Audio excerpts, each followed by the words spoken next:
يا مساء الخير على حضراتكم. النهارده معانا عرض مميز جدا، شقة فاخرة للبيع، تشطيب الترا سوبر لوكس من المالك مباشرة. يعني دي احنا مش هناخد من حضرتك اي كوميشن خالص او عمولة، دي من المالك مباشرة. شقتنا فين؟ في خالد بن الوليد في ميامي، عند كافتيريا ابو الحسن، تاني عمارة من الرئيسي، 3 دقايق للبحر بالظبط.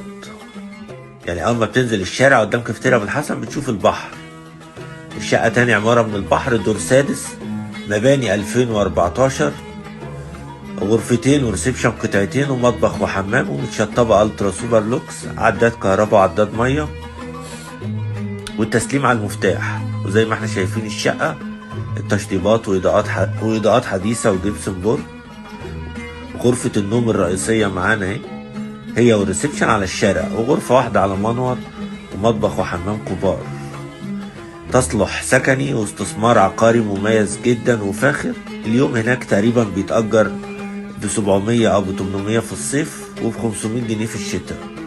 ده لو انت عايز تستثمر. اما لو عايز تسكن فالعمارة هادية جدا، مدخل فاخر، 2 اسانسير، اتحاد ملاك، حارس للعقار، وكاميرات مراقبة. دي الشقة دي للناس اللي كانت بتسألني على شقق لحد 1,600,000، 1,550,000 و1,500,000. الشقة دي ليكم.